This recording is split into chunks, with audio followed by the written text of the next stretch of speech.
Hello, everyone with the SBDC. I'm excited to do this recording for you. I just got back from the SBDC conference happening in Odessa, Texas, and we talked about smarter marketing. So this is your copy of a recording of the information I went over and the slides. Of course, you still have access to those here in this area. We've moved them here, and feel free to look at those, use those, slow me down, speed me up as you need to. Let's go ahead and dive in.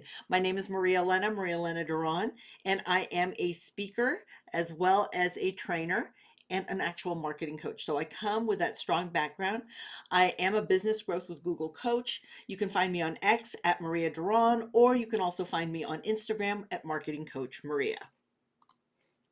Now, some of you know me as a business growth with Google coach, and you know that I am a national trainer with Google, and a lot of us have worked together for that. Now, today I'm not going to be speaking for Google, so you can plainly see that I am absolutely in my actual street clothes, so I'm not in any of my Google garb at all, because I am talking about artificial intelligence, AI, and I'm going to be talking about a lot of different tools that aren't specifically Google related. But we are talking today about smarter marketing with being able to utilize AI, and all of that focus is going to be towards that. I just want you to know that that's my background, and the reason that I speak on the Google team is because, let's bring that back up in center so that let me see, we're actually going to go past this because you have the copy of the slides right here. But the reason that I speak with the Google team is because that I actually have a background. Number one is that I come from an incubator, so I understand the value of other people's experience, and I know what it takes to be a startup. So I understand what it means when you're butcher, baker, candlestick maker in the business, as well as lifting your own product and your services and being the chief janitor, chief marketer, chief analyst, and taking care of client requests. So I understand that juggle that happens. I've earned the Texas Governor's Excellence in Small Business Award, and that helps me show that I actually do know what it's like to work in this and also succeed in this. Number two is that I've got a military background because of my family's military history and service to the U.S. Air Force, and the fact that my mother had a business as we deployed and PCSed everywhere gives me the great opportunity to work with a team, especially military spouses that are dealing with all of that, or people transitioning from active duty to civilian life, or people at any stages of their actual business while they're still dealing with military service, because there's so many other dynamics and challenges that happen there. And the third reason is because I do come from an international e-commerce business background. So I started in business and marketing before any of all the woo-woo and sexy things of having digital marketing, access to things. I mean, you're talking about when Yahoo was the search engine and Ask Jeeves is how we actually started asking for things. So this is before computers were actually available or around for students to use. So because of that, they know that I have seen and actually grown a business that started as $100,000 just in a garage to now already be at 8.1 million in an international e-commerce business. So I know what it's like to use these Google tools, not just from a theory standpoint or how to do that in a little focused lab, but actually when all these other activities are in play, as well as an ever-changing market and the way people search. So let's talk about that, because we're going to be talking today about AI and the way people search. And this is important for you to see that search is definitely changing. Now, this actually rolled over here. Not sure why it did that for me, but let's find that out. Hold on. All right, we're going to go back to that in just a moment. Let's go back a slide there. Or actually we're there, but we're going to talk about the fundamentals, because a lot of people think that AI is going to be the be all end all. And it's important for them to understand that marketing foundations are still marketing foundations. AI is a tool. It is not the creator, it's an enabler. Just like a hammer is a tool, it doesn't mean that everybody holding a hammer knows how to build a house. So understanding marketing foundations, understanding exactly what we're looking at with fundamentals of search and SEO, especially generative search, because that's changing so much. It's important for us to understand how to be seen and for your clients to understand that, because if people can't find you, you know that 84% of us do go to an absolute mobile device. We go here first when we want to know, go, do, or buy. So that is the new location, location, location. And if people can't find you there, then they don't know that you exist and they can't do business with you. We'll talk about how you can use AI and then also effective measurements of how that's working for you. Okay. All right, let's dive in then. And you see that I fixed it. We're just, that's the way we are as small businesses. We flex and we are able to be nimble, which is great. So we're very flexible and able to be nimble. So general rollout has started of Gen AI and generative search. This we know. Google announced that almost 4 weeks ago at Google I/O, and that is actually going to depend on region, just like anything else when Google rolls things out. We do know that AI has a better understanding of user intent, so it's good, and we need to know exactly what our buyer intent is. So for our clients, they need to know what their customer's intent is. Also, understanding that results are now personalized for everyone. So it's really important for you to know who your best customer is. You cannot say everyone anymore. So it doesn't mean that you can't serve everyone, but do know that if you miss that best client, you are missing who is your bread and butter. So you need to focus on voice search, because people are using their voice when they are searching now, and they're asking actually out loud questions. It's also very conversational search, which I think is funny because I come from, as I said earlier, the Ask Jeeves days. So I'm used to speaking in full sentences. So that's how I started search, and to change to keywords was a little bit different, but we do see conversational search being something that just is now a part of the AI search culture. And then also we are using search in many places. So there's lots of tools, even your Google Analytics, where you're using search. So as we look at AI and SEO, because we are talking about smarter marketing with AI, we need to know that AI is great for search engine optimization. Even though search engine optimization is evolving, there are some fundamentals to it, and then there's some other considerations we need to have. Keyword research is one, knowing what the keywords and the keyword phrases are that people use. On-page optimization is understanding that content and the way the search engine looks at your content, and understand that even though I am talking about Google specifically, because that's the search engine I use, I'm search engine agnostic. So whatever you want to use, if you make it right by Google, which is the #1 search engine in the world, then that means that you make it right for any search engine, Bing, DuckDuckGo, Brave, different browsers, all of that works. Now, technical SEO is the aspects that you're looking at as far as page speed, what actual Google looks for to see confidence and to feel like it's easy for a user to use that site. So that's also important. And we can utilize AI for a lot of that. But a lot of people, when they're first starting with AI, really lean into and see a huge benefit when they try to figure out and understand the content that connects with their customers. So keywords do still matter. It's still important to have that in play, but do know that the strategy has changed now that we're looking at very personalized and as well as very full sentences and phrase searches. So it's a whole conversational search that's happening. And because of this, we need to keep in mind what AI can and cannot do. AI regurgitates content. That's all it does. It learns from you, but it is pulling its content and its lion's share of its mind from what it can find in search. And because of that, a lot of times it doesn't get the information accurate. It doesn't have personal experience. It cannot connect at the personal level with emotion or opinion. So it cannot be a thought leader, but it can help and amplify a thought leader. So I love what one of the people at Marketech when I was in Nebraska said, and he said it perfectly when he said, when you think about the Big Bang Theory, since Penny and the Big Bang Theory in the show was actually from Nebraska, he said, AI is like Penny explaining Sheldon's mind, okay? So that's truly what it is. Penny explaining Sheldon's mind. So that's what AI is. Now, what it can't do is what you can do as the human being. And that human factor is so critical because it is what differentiates us. And we can pick that up. You see that a lot of times, even with cultural differences. You know, if you ever saw the movie Inglourious Bastards, it's he gives himself away because he says, there are 3 ways to do this. When in Germany, culturally, you say 3 this way. not this way like we do in the US. It's the same thing with our spoken word. There are certain things when I say, hey, y'all, that you know is very, very much, hey, she is definitely a Texan. That's the Texas y'all, not the North Carolina y'all. And it's not you all. It is definitely a Texas drawl. So as you look at this, that's what people feel underlying that may be missing when they don't have that. And they feel that in AI. That's why skyrocketing things and just dominating things, all those words have been overused with AI results. And that's why it's important for us to even use it as a base and structure, but to always overlay a human filter on it. So it can have those personal stories, you can add those. That's the human side of it, making it more digestible, using tones and words for your audience. I will go back to my AI and even say, you know what?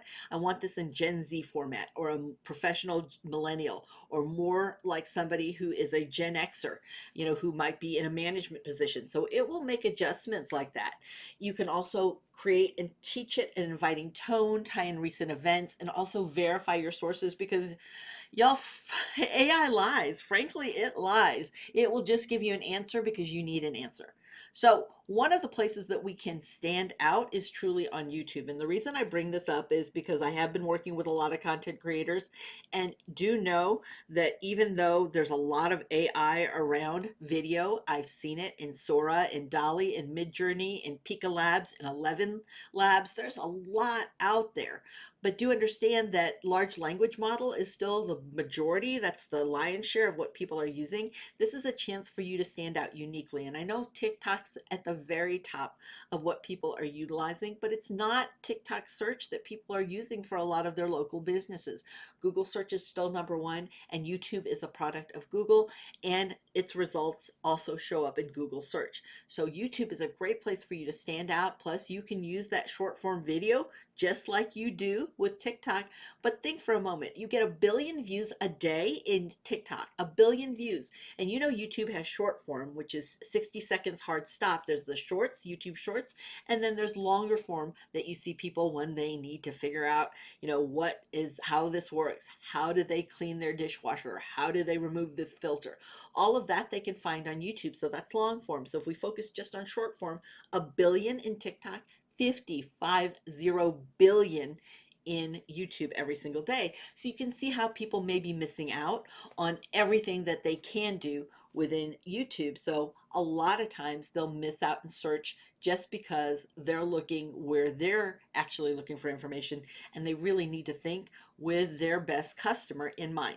So before I get into how you can use AI, let's talk about where you can use AI.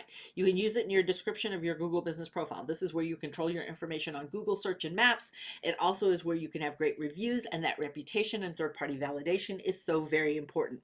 You also know that people see a lot of validity when they can find you in search. If they can't find you within the first search, so when they're looking at their mobile, if they have to swipe up more than twice, they're not going to look. You need to showcase that you're an expert at what you do. No matter their budget, they want to work with experts. You also have the opportunity to put in your products, and visual search is a real thing. People utilize their phones to snap photos and look for things visually. That has been a long time with Google Lenses AI that's been built into Androids for much longer than even when we first heard AI come onto public scene in November of 2022.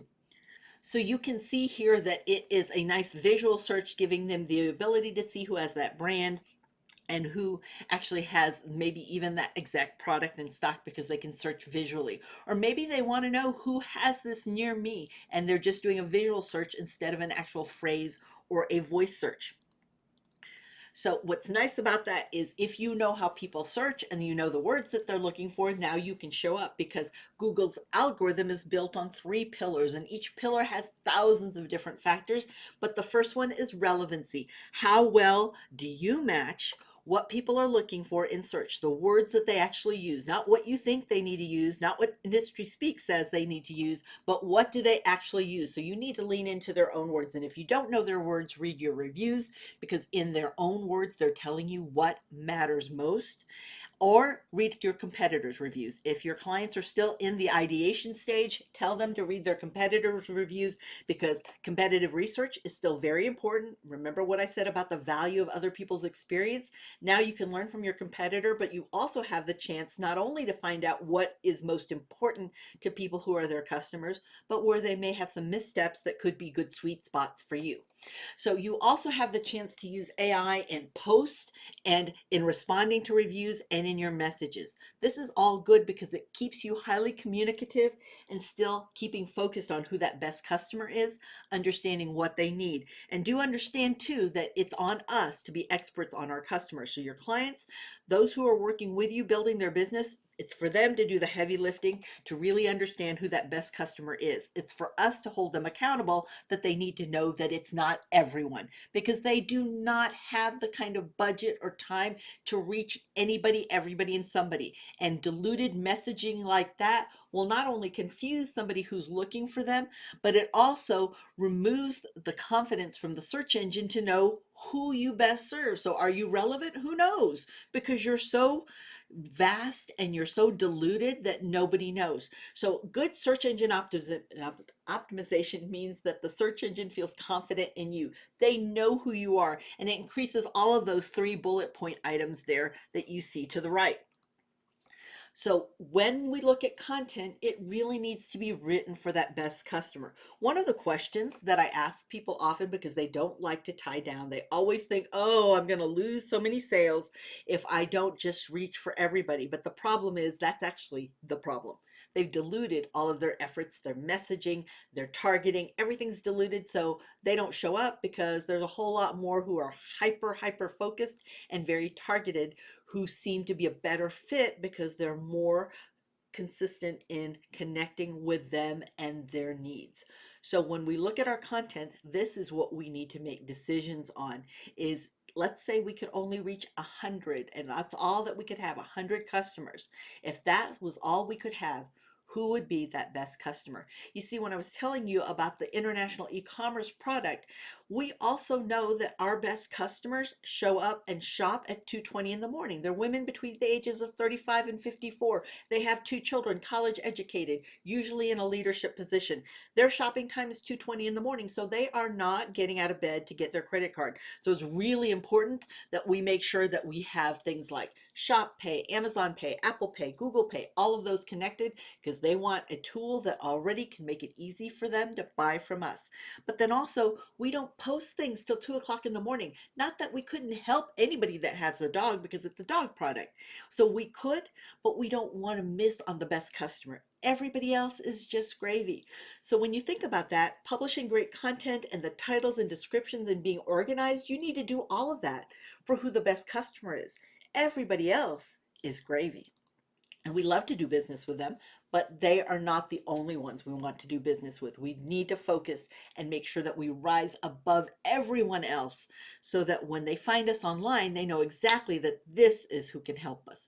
This is who understands. This is who has the product, service, or solution that I need. Now you can see in Google Analytics also this measures their action and what they do on the site. Remember what I said about online being the front door? This is your location, location, location now. Well, just like any location, you need to know how your location works. If people come in and they shop in aisle 1 and aisle 3 and they leave and they don't do anything, you need to know what is it that you need to change. Or if they come in the afternoon and go from aisle 1 to 4 and 3 and they buy something, you've got questions of, is it aisle 4 that something's going on? Is it the afternoon people that are my better customers that I'm more suited for them and maybe cutting off at 5 o'clock in the evening is not the best time to do that because maybe I'm cutting out who could be that best potential customer. So Google Analytics, we actually have analytics intelligence now. We can search right there and find out what our engagement rate is because bounce rate doesn't matter anymore. We all have different devices, right? Any given day, we may hop to different devices. From the phone, I might throw it to my tablet or iPad when I'm at a coffee shop, or to a laptop, and then throw it over to my desktop when I'm at the office and I go home, and I throw it to my smart TV. So every one of those is considered a bounce, but it's still me. I'm an engaged customer, so that's why it's important for us to know engagement rate. Now you can go into analytics and ask analytics what it's good to look at and what's the average there. So now you know how you stack against industry standards. There's also Google Trends. This is a great tool for you to use to see what's going on as far as people are searching, not just in popularity across the United States, but also maybe you're looking specifically at a certain city or maybe around a certain topic. For example, when I was going into Oklahoma City, and that day I was wanting to see what people were searching in Oklahoma City, what was active, because I was about to take the stage and talk about marketing and targeted marketing. And I found out that the number one searched item or searched person on for that day was Ariana Grande. And I was like, what in the world does Oklahoma City have to do with Ariana Grande? So I asked my Lyft driver, and he said, oh, she has a sold out conference tonight. And everybody in Bricktown, are not can't figure out where to park because parking is all crazy as people are trying to get in for this event. Now, see, now that was relevance for me. I had a chance to understand, oh, that's what's going on. Well, imagine you do that with your industry or about your business name, or even better yet, your business name, your competitor's business name, so you can see what people are finding them and how they're finding your competitor, and maybe you can get some of those eyeballs looking at you. One person within the conference said they use it for seasonality and for tracking. Absolutely. See how amazing you can use it, because it does help with seasonal trends. It can help you even if you have something that has a longer sales cycle, so you need to look at years as opposed to just a few months. It can help with content and competitors, as well as know what is actually popular, let's say just on YouTube, if you want to focus just on YouTube. So you can narrow by location, you can look at totally what everybody's searching online, or maybe you just want to search in Addison, Texas, what they're actually doing there. Google Search Console. This is the door to Google's library. Understand, Google is not the World Wide Web. It is the biggest library of the World Wide Web. Now you can use the information here, feed it into AI to show, hey, these are the pages that are performing best for my site. This is where people spend time. This are the words that they're using. And now you have a better understanding of that best customer, and you're teaching AI, because you cannot use this tool. You cannot use AI without teaching it. The only way, somebody asked the question of how do you keep it from being biased? Well, you need to teach it for what you're looking for. So teach it who's that best client, teach your style, teach and learn from it as well who that best persona is. That will help you understand. Only humans can give you the real answer, especially when your customer is a true human. So take that when you find out from a best customer, because we as small businesses are pretty dang nimble and we can reach out and ask a question. We don't have to come up with a committee or a survey or a focus group. We can just reach out to our customer and ask them, is this something you like or you don't like? And if we find out their actual answer, now we can program and teach AI that, so we don't even have to code. We just teach AI with our words. Our customer likes this. I need you to learn that, okay? Another tool that you can use is Merchant Center, so you can utilize AI to help you write your descriptions. And this is a great way for people to get seen either in Google search, on the shopping tab, which is Google's comparison shopping, which a lot of people like to use, especially if they're looking, let's say, for, I want the whole kernel and I want to spend in between $15 to $30, and they are looking for something that is really close by to where they're at, so they can find out whether or not somebody has that brand or it in stock. And then also Google Images. You heard me talk about that a moment ago. Google Lens, you can use this, take a quick snap of something and it'll look to see what fits there. So visual search is definitely something that Google's been doing for quite some time. Now, of course, a lot of people think it's just Google Ads, but it's not. When you're talking about search engine optimization, the low-hanging fruit here is to connect all the Google tools, because these are all pings to the algorithm that you are a viable business, especially when it's consistent amongst all the tools, your information. When it's consistent, Google has confidence in you, and Google is the number one search engine because it is providing correct information. So when it feels confident, it's going to put you higher in search. The more it feels like your correct information is matching and relevant to the person who's searching. Of course, there's other pillars. Relevance is number one. Two is distance. How far are you from the person searching? And three is the prominence. So that's the quality score. Do you get reviews? Do you respond to your reviews? Are you listening to your customers? Have you uploaded new video lately? When was the last time you updated your site? How fast is your site? Is it mobile responsive? All of those are all signals to the algorithm. So those three pillars is how Google determines where you show up. Now, Google Ads are of course paid, and I don't encourage anybody to pay for anything until they've gotten all the other free tools that you can get with a free personal Google or Gmail account. You can use that, just all of the tools that I've just shown to you. But Google Ads does have a free portion that I love to talk to people about, and that is the keyword planner, because this is Google telling you what the keywords are popular and even what they're bidding for in ads if you're going to do ads. But if you're just trying to decide what to put in content around your best customer and what they need along their decision journey to help them actually buy from you, now you'll know, okay? Hey, I wanted to take a moment to give a shout out to our sponsor, Shortform, which is a wonderful tool to help you be able to work smarter, not harder, by being able to take tremendous amount of information and get to the actual gist of it. Really, all of the key points, from blog publications to articles to actual videos in YouTube to books. You have all of that available to you through Shortform, and I've got a free trial available for you utilizing this link. Every week I do the Google update, which every Wednesday the audio format comes out in our free community, and then on Thursdays you get it by email.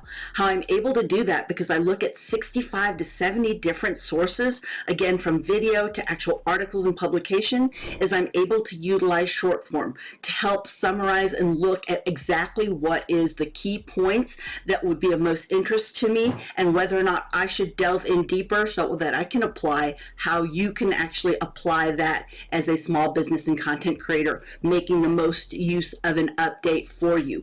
I utilize Shortform. Feel free to use this link for your free trial. If you decide to subscribe also using that link, you'll get 20% off, which is great, because for the price of one book, you have access to all of this, and it truly is very focused and complete. It is the best tool that I get to use, and I wanted to share it with you. Thank you again to Shortform for sponsoring many of the audios in this video. All right.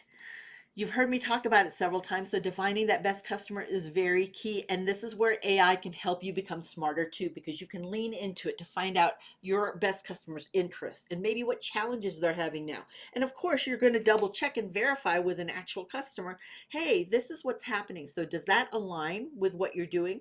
Are you confused about messy application navigation? So you see that frustration there. Let me go back to the slide. You see that frustration there that they have with, oops. There we go. Right here with messy application navigation, can't decide on the plan. But now I can double check with an actual human. Is that right? This is what AI thinks. Now I'm going to double check with an actual human. All right. And now if that is true, I'll tell AI, you are correct. I will also tell AI, you are not correct. It is this way, because AI cannot learn without you. I tell my boys that AI is like a toddler that I have to teach. Yes, no, don't touch. Yes, this works, but then this will also happen. So AI also is learning about consequences and the results of focusing in maybe and not actually paying attention to a potential target audience that you actually work with, but honing in on just something because it's the most popular or the biggest population of people available. Okay. Let's see. You can have more than one persona, but it's important for you to know exactly who you're speaking to in all of your content, because remember what I said about diluted? Once you diluted your messaging, it's really tough for people to even take that and share that with friends. So they can't even be a word of mouth piece for you, because they just don't understand it. So how could they ever communicate that? Okay. In fact, I often tell people that when you hear somebody say, you know, I can serve anybody, everybody, and somebody, or anybody that fogs a mirror, then that's usually code for the fact that I don't know who I serve, and I hope you can figure it out. So it's important for us to know this best customer. It's important for us to know how they actually consume and look for information and what they need to be able to make decisions. So what is their decision journey like? And does your path to purchase align with that? We also need to understand our buyer's awareness, because this is key on how we write our content. If somebody isn't aware that they have an issue, then us saying, oh, you want to make sure you have freedom to do this and this and that's not going to connect with them. They're thinking, no, this is the way it always is. This is the way we just put up with it. It's the way it is, right?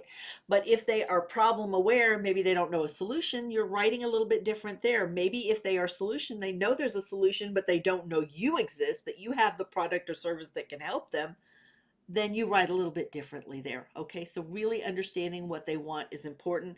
And that is the strength of being a small business, because we can reach out and find that information directly from the source. So I was explaining to them, a lot of us are already programmed to have just really surface level conversations. Oh, how are you doing today? It's really hot out there today. So we know that.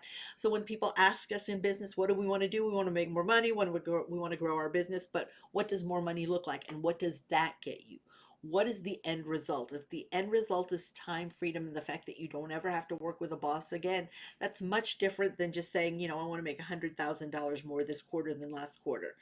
And now you can get to your content that is more resonating and connecting with that person's true actual need. You can also look at your funnel, because a funnel, is awareness, conversion, or consideration, conversion and loyalty. So knowing that that's how a funnel works, where are you stuck and where do you need additional information? And this is where AI can help you see where people may be stuck, and at least pose some questions to you that you can go test and ask a real human being.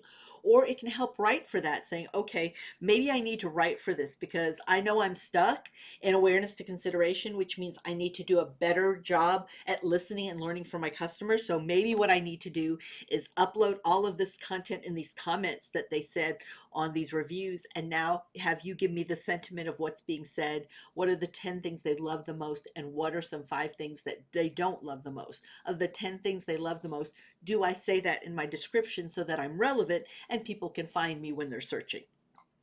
Or it could be in the bottom half of the funnel, conversion to loyalty. So are they taking a conversion action? And that can be even nonprofit based. It might be volunteer, fundraiser, friend raiser. It could be any of that. The conversion event is any thing successful that happens on your site. So it could be they downloaded a PDF, watched a video, they entered their email address and filled out your contact form. But let's say it's you're stuck on the build and sustain customer loyalty. So now, are you staying in connection with your customers? Maybe AI can help you actually write some follow-up emails and can come up with an email schedule that really works for that best persona that you're dealing with. So your best customer, your target audience, but now you stay top of mind for them so you're not forgotten, because often we do get forgotten, not because we didn't do a great job, but because we're not in good constant contact. So they reach out to the people that are within arm's length just because that's who they remember. Their mind is so busy with so many other things, right? We're inundated all the time.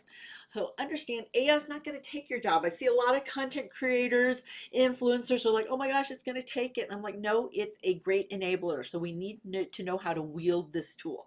So how will you wield this tool? Well, it could be that you're going to use it for your content ideation, maybe even creation, because we all get stuck, and that fresh perspective, that something being able to play off and be another mind for you could be that as well. So understand, I started with AI back in November of 2022, and one of the first things that I did with AI is I taught it how to understand the people that I wanted to learn from and hear from. So the first thing I had it do was read a lot of articles and a lot of YouTube transcripts, because remember, it wasn't reading video at the very beginning, so it had to read everything. It had to be actual text about Steve Jobs. I wanted it to understand Steve Jobs, the way he thought, how he processed things, how he formulated his ideas, and even how he communicated those ideas.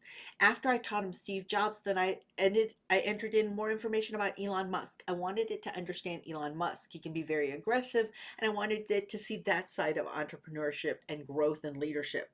Then, of course, to keep it a little fun, because I love fun in life. I mean, why are we doing what we're doing anyway? So I put Ryan Reynolds in there, and I can tell you that he gets the same reaction in any crowd as he did with this SBDC group. Everybody smiled and giggled when you think of Ryan Reynolds. He is an entrepreneur, but he's also got a real, snappy and snarky kind of personality that you add in there. And then, of course, I had to enter my favorite author, Stephen Covey, the author of 7 Habits of Highly Effective People.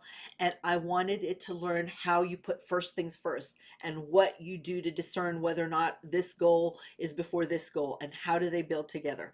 So now, after I taught my AI that, what I'm able to do is I'm able to say, hey, what would Steve Jobs think about this? I want to have a discussion between Steve Jobs and Elon Musk to talk about whether or not we should consider this, what other questions should be asked, what are some things that are going to potentially blindside us. Then after they have that conversation, I want to add in Ryan Reynolds and get his take on, is this really fun? Does this make it something where it seems kind of off the cuff and engaging, but it's really well planned and strategized? And then let's throw in Stephen Covey in there because I've got priorities and goals. How does this work? So you see, that's what I did to teach AI. And I went back and forth with this in a communication to really teach AI to understand these different styles and understand why I needed those styles and what I was looking for.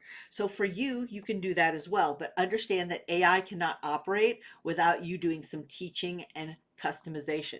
So one of the things that I have AI do is start with this prompt. It says, interview me to find my target audience. Is a lot of times how I start with businesses because I work with so many businesses that tell me that they serve anybody. So this is usually the biggest challenge and the toughest mountain for people to climb because they feel that if they target an audience, they're going to lose business somehow, that there's not enough in one target audience. So now AI will ask the questions that you see, the questions that asked me.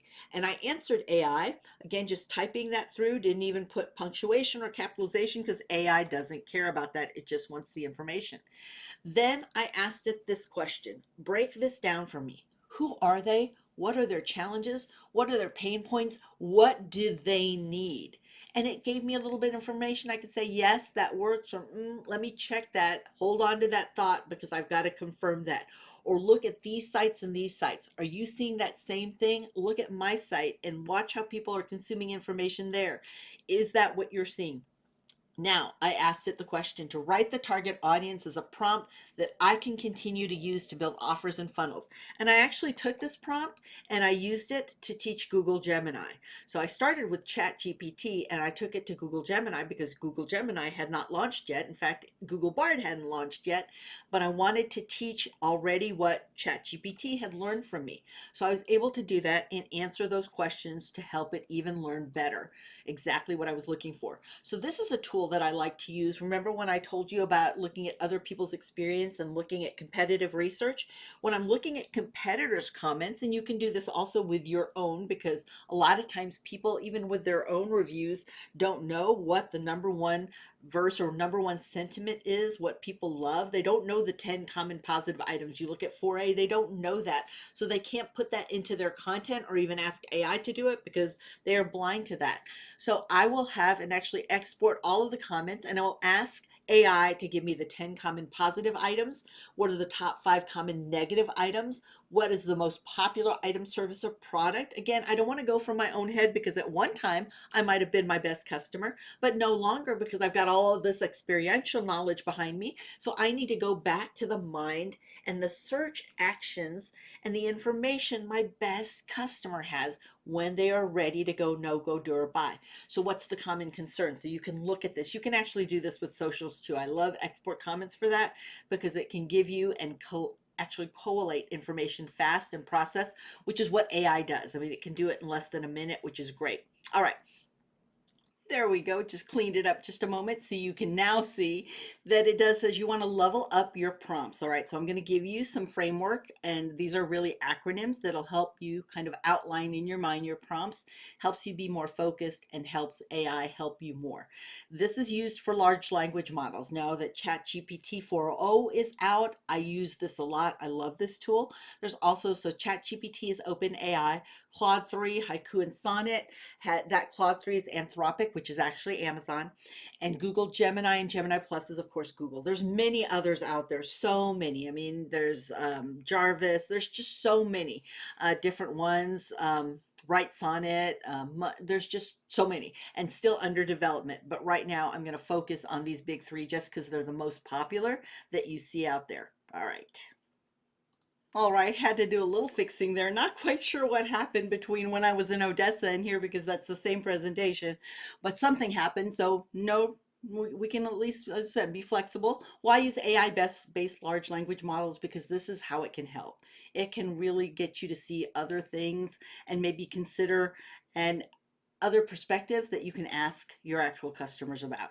So the RTF framework, you'll find all of these are acronyms that I'm sharing with you, all these different frameworks. All right, stands for role, task, and format. So what's the role? Maybe you're going to ask AI to be, you're going to be the amazing content director for the supplement company. I really need to think for you to think like that and truly understand that our best customer is our 35-year-old men and women who truly are ready at a point in their life to have better quality of life, better health.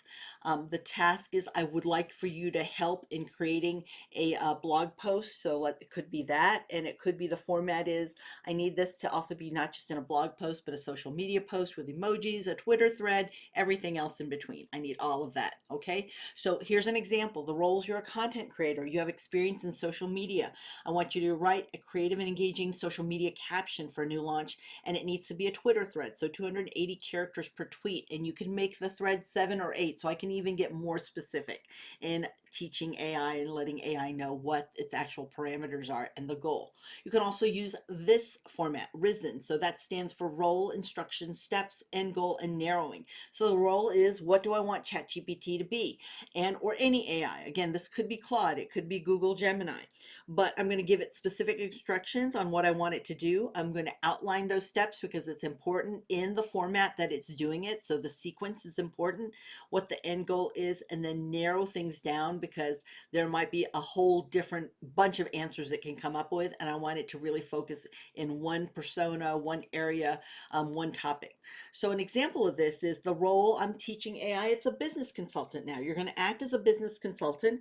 This is what I want you to do. These steps, I want you to follow these 5 steps. And then of course the end goal is, or these 3 steps, the end goal is to create a blog post, and the narrowing is only for small business owners. So I don't need you to take in corporate America, publishers, influencers at all. This is small business owners. Another framework is ROADS. Again, these are acronyms: role, objective, details, examples, and sense check. So what is the role I want it to take? What's the objective? So what's the goal? The details of what I want. Now I actually share examples. So I actually upload examples that it can see in text and often in graphics too. Even in video, I'll have it take a look at it. And then I do a sense check, which means I ask AI, do you understand what this is? So it has to explain it back to me. We know this from teaching that people learn best when they have to teach somebody else. So it's the same thing when actually AI has to regurgitate back. So it's active listening to tell me what I said, or if I ask it to, how would you teach somebody about this? And I see what it's doing. Now I can correct it by giving it more information and teaching it what is the better way to do that, or what it also needs to consider.